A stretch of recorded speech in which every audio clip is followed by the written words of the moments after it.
Les agriculteurs du Ghana souhaitaient une augmentation de 30% du prix d'un sac de fèves de cacao cette année, mais le gouvernement l'a augmenté de 21%, passant de 62 à 75 dollars pour 64 kilos de fèves de cacao.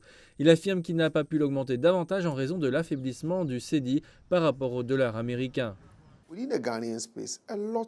Dans la mesure du possible au Ghana, on fait beaucoup plus pour l'agriculteur. Et il ne s'agit pas seulement du prix à la production que l'agriculteur reçoit. Les semis sont fournis gratuitement aux agriculteurs du Ghana.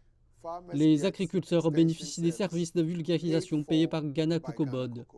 Ces agriculteurs reçoivent des fongicides, des pesticides et d'autres services gratuitement.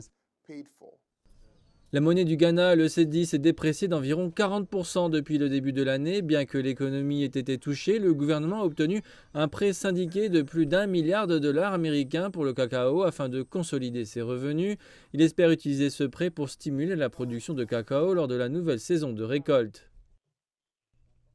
Les fonds sont généralement destinés à l'achat de cacao.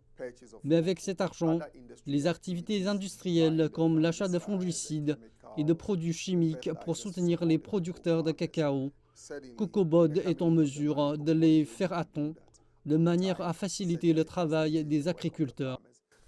Mais tous les agriculteurs ne sont pas satisfaits de l'augmentation du prix des fèves de cacao. Certaines associations de producteurs de cacao craignent que leurs membres ne fassent de la contrebande de leurs fèves vers la Côte d'Ivoire voisine qui achète un sac à 80 dollars.